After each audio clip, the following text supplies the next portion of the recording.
সুপ্রভাত, কেমন আছো সবাই? শবরীর কথার একটা নতুন ব্লগে তোমাদের স্বাগত জানাই। আর আজকে হচ্ছে 7 তারিখ, 7 জুন। আর এখন বাজে সকাল 11:20, সকাল নেই, বেলা 11:20। আর বিয়াসের বাবা বেরিয়ে গেল, শাশুড়ির খাবার রেডি হয়ে গেল। আর আমি এখন পুজো করব, স্নান করব, তারপরে আবার পরের রান্নায় যাব। তো আমি তোমাদের একটুখানি দেখাই। এই দেখো, পরি আর ঘটু কীভাবে আমার বিছানায় শুয়ে থাকে। আর আমার বিছানা তোলার কোনো উপায় নেই, খুব কষ্ট গো। বেলাতে বিছানা তুলতে হয় যখন এরা গাত্র তোলে তখন। আর আমাকে সবাই জিজ্ঞেস করেছো যে দিদি তোমার কুকুর বেড়াল একসাথে থাকে কি না। এই দেখো তার প্রমাণ। একই সাথে মানে একেবারে ল্যাপটালেপটি হয়ে থাকে, কারণ এরা ছোটো থেকে একই সাথে বড় হয়েছে, তো তার জন্যে ওদের ফিলিংস চলে গেছে যে কে বেড়াল কে কুকুর, সবাই একই গোত্র হয়ে গেছে এখন। এই যে আমার পরিজন ঘুমাচ্ছে, অসভ্যের মতো ঘুমোচ্ছে। আর এই যে আমার ঘটু বাবা ঘুমোচ্ছে।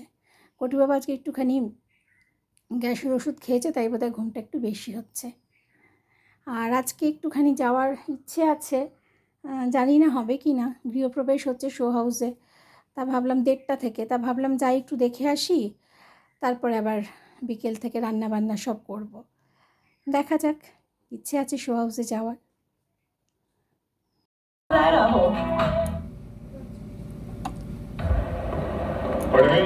तुम गंजों के लिए मेरी लक्ष्य नाइट्रो गंजी काफी है। हटेगी नहीं टकलू, और अगर नहीं लगेगी तुम्हारी। इन्होंने दिखाई मसल, मैंने लगाई अकल। कैसे कर लेते हो ये हर बार? ये अंदर की बात है। গবেষণা বলছে যে ধূমপান ছেড়ে দেওয়ার 20 মিনিট পর আপনার রক্তচাপ স্বাভাবিক হয়ে যায়। কিছুদিনের মধ্যে আপনার শরীরে নিকোটিনের মাত্রা কমে আসে। তোমাকে যে পুজোয় ধরো টাকা দেওয়া হবে, হবে তো বোনাস দেওয়া হবে, তাহলে তুমি তার জন্য কি করবে আমাকে বলো। আমি কি করব? আমার বলে দাও, আমি ওটা বোকা আমি জানি না। আচ্ছা, তোমাকে বোনাস দেওয়া হবে, শাড়ি দেওয়া হবে, সব করা হবে, আচ্ছা, তারপরে? কিন্তু তুমি কবে পুজো তার আগে থেকে 15 দিন আগে থেকে আমার ঘরদোর ঝাড়বে, আচ্ছা, এইটা করে দেবে। ওটা তো করা আছে আমার। হ্যাঁ, এটা করে দেবে, ঠিক আছে। কারণ আমার আলাদা করে তো তোমার ঝাড়ার জন্য তো লোক রাখার দরকার নেই। সে কি করবে এসে বলো? সে কি আমাদের, তোমার আমার সংসার কি সে এসে নাক গলাবে না? তোমার এসে কানে ফুসকুনি দেবে। হ্যাঁ, আমি তাহলে সুন্দরীকে দিয়ে যেরকম সুন্দরী ফ্রিজ পরিষ্কার করবে, আর আমি কিচ্ছু কাউকে না। হ্যাঁ, তুমি সেপ্টেম্বরের কত তারিখ পুজো? শোনো, সেপ্টেম্বরের 6 তারিখের পর থেকে তুমি ঘর ঝাড়াটা হাত দেবে। হ্যাঁ হ্যাঁ হ্যাঁ, ঠিক আছে। 6 তারিখ আমার মেয়ের জন্মদিনটা কেটে যাও, 6-এর পর থেকে তুমি 7 দিন 7 থেকে ধরবো, 7 থেকে ধরবে, তাই তো। আর অগাস্ট মাসে একটু আধটু যেন হালকা পাতলা, যেন প্রত্যেক মাসে করো সেরকম পরিষ্কার করে। হ্যাঁ, আর সেপ্টেম্বরের 7 তারিখ থেকে তুমি ঘর ঝাড়াটা ধরবে। আচ্ছা, কারণ পুজোর আগে একটু ঘর বাড়ি ঝাড়তে হয় ওই তো ভালো করে। তুমি আমি দুজনেই করবো, এমন না যে তোমার উপর ছেড়ে দেবো, আমরা দুজনেই হাত লাগিয়ে দুজনেই করবো, বুঝেছো? আচ্ছা। এই গেল এক কথা। আর কারণ আমি দুজনে করবো, কারণ একা একা তোমার উপর কেন ছাড়বো। না না, তুই লম্বা করে শুয়ে থাকবে, আমি হ্যাঁ, আমি লম্বা হয়ে শুয়ে থাকবো, তুমি করবে, একটুও না, আমরা দুজনেই করবো, কিন্তু তুমি আমার সঙ্গে থাকবে। তুমি আমার সঙ্গে থাকলে কী হবে তো, একটা সাহস পাই, বুঝেছো? ঠিক আছে, সাহস পাই, এই হচ্ছে কথা। ঝাড়তে হবে ফুল। আর বড় একটা ফুল ঝাড়ু আমি এনে দিয়েছি, কত লম্বা বলো, 100 টাকা নিয়েছে, কি সুন্দর ওটা। কিন্তু ওইটা দিয়ে সব ঝাড়াবে। থেকে ভালো। কোনটা? আমি যেটা কিনে এনেছি, নিয়েছো ওইটা খুব সুন্দর। সুন্দর না? হ্যাঁ, খুব ভালো। আগে ধরবো তোমার ঘর থেকে। হ্যাঁ, তোমার ঘর থেকে ওই গজুদের ঘরটা ধরবো একদম। ধরে তারপর মেয়ের ঘর লাস্টে করবো। হ্যাঁ হ্যাঁ, মেয়ের ঘর লাস্টে করো। মেয়ে করতে দেবে কি তার ঠিক নেই, বুঝিয়ে বাজিয়ে করে নিতে হবে আর কি, ঠিক আছে, অসুবিধা নেই, কিছু তো করতেই হবে।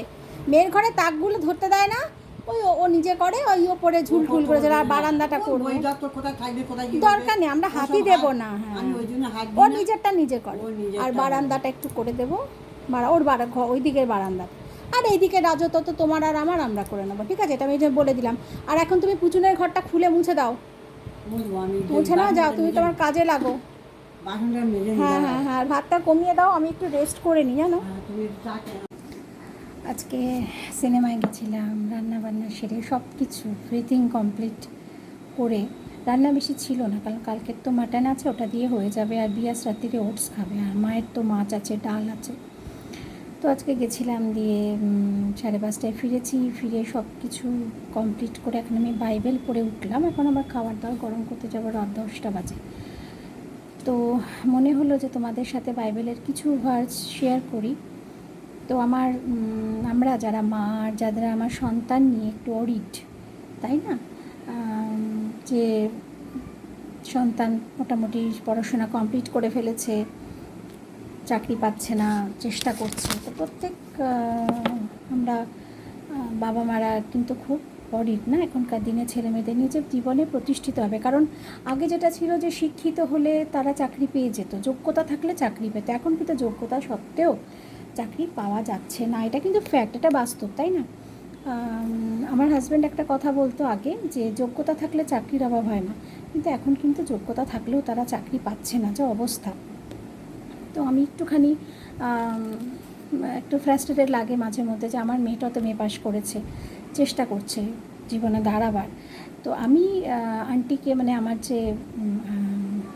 যেই প্রভু যিশু যার মাধ্যমে আমি জেনেছি, সেই আন্টিকে আমি বলছিলাম যে আন্টি, আমার মাঝে মধ্যে খুব টেনশন হয়, জানো তো। তখন বলে, তুমি জীবন্ত ঈশ্বরকে জানো, তোমার কেন টেনশন হয়? তখন তিনি আমাকে একটা ভার্স বললেন বাইবেলের, যেটা আমি প্রতিদিন পড়ি। নর্মাল বাইবেল পাঠের সঙ্গে আমি প্রতিদিন এটা পড়ি। সেটা হচ্ছে যে, সদাপ্রভু যদি ঘর তৈরি না করেন, তবে মিস্ত্রিরা মিথ্যাই পরিশ্রম করে।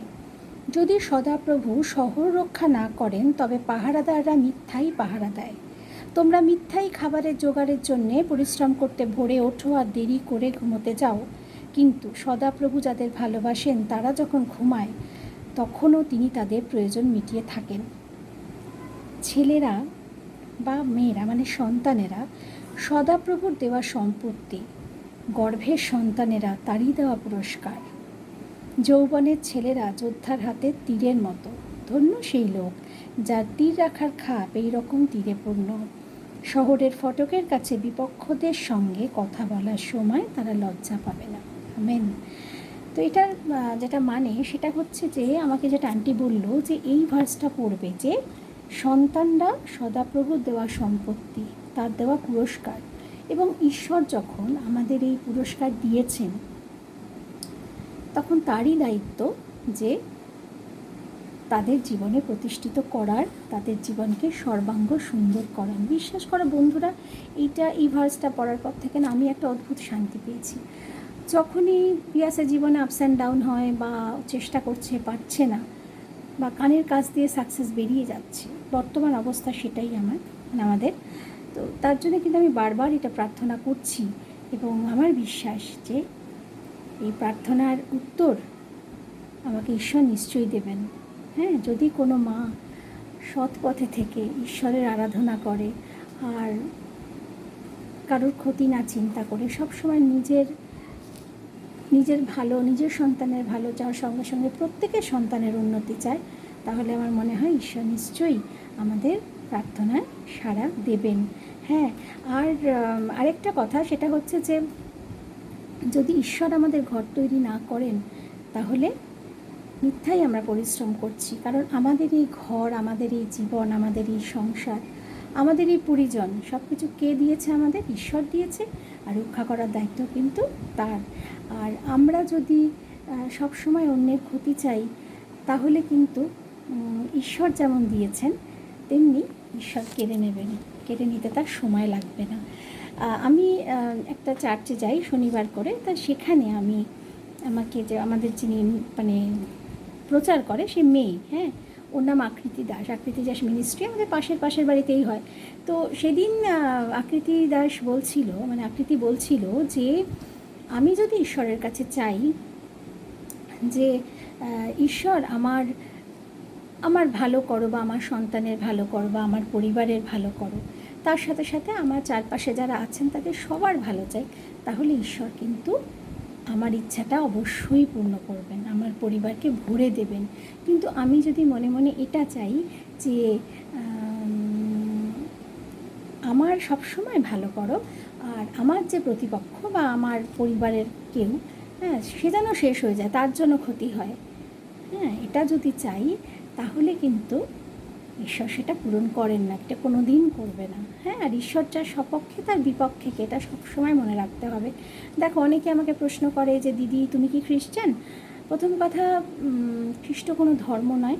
হ্যাঁ, আর আরেকটা কথা হচ্ছে, আমি বাইবেল পড়ি বা প্রভু যিশুকে বিশ্বাস করে আমার কিন্তু জীবন পরিবর্তন হয়েছে, আমার মন পরিবর্তন হয়েছে। মন পরিবর্তনের সঙ্গে সঙ্গে আমার জীবন পরিবর্তন হয়েছে, প্রচুর আশীর্বাদ আমি আমার জীবনে পেয়েছি। আর আমি তো রিচুয়ালস করি না তা না, আমার তো যেরকম আমি রামকৃষ্ণ মিশনে দীক্ষিত, আমি জপও করি, দুবেলা পুজোও করি, কিন্তু আমি প্রভু যিশুকে বিশ্বাস করি, মানি।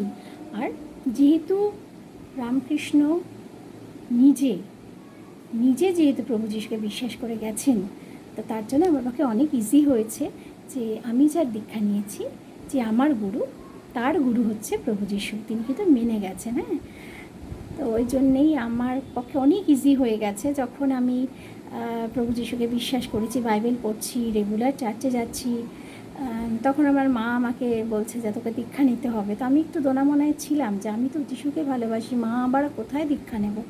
তখন আমি কথামৃত পড়েছি, এবং কথামৃততে আমি দেখেছি, তাই আমরা সবাই জানি যে রামকৃষ্ণ পরমহংসদেব উনি সর্বধর্ম সমন্বয়ের কথা বলেছেন। তার ফলে অনেক ইজি হয়ে গেছে আমার কাছে ব্যাপারটা, যে আসল হচ্ছে ধর্ম কী সেটা জানতে হবে। ধর্ম একটা আফিনের মতো, হ্যাঁ, একটা ধর্ম মানুষকে অন্ধ করে দেয়, কিন্তু আমরা অন্ধ হব না, আমরা বুঝে সব কিছু চোখ কান খোলা রেখে চলতে হবে। কারণ আমাদের রামকৃষ্ণ, তোমার মা ঠাকুর তোমরা জানো, ঠাকুর বলেছেন ভক্ত হবি বোকা হবি কেন।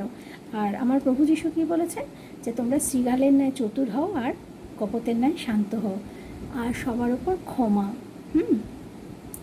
করতে হবে। তো এই ক্ষমা, ভালোবাসা, এসব কিন্তু অন্য মানুষের থেকে তুমি যখন ক্ষমা করতে শিখবে, ভালোবাসতে শিখবে, মানুষের ভালো চাইতে শিখবে, তখন কিন্তু তুমি অন্য মানুষের থেকে অবশ্যই আলাদা হয়ে যাবে, আর ঈশ্বরের অনেক অনেক ভালোবাসা আর আশীর্বাদ পাবে। তো আজকের ভিডিওটা এই অবধি, কালকে আসবো নতুন একটা ভিডিও নিয়ে। শুভরাত্রি।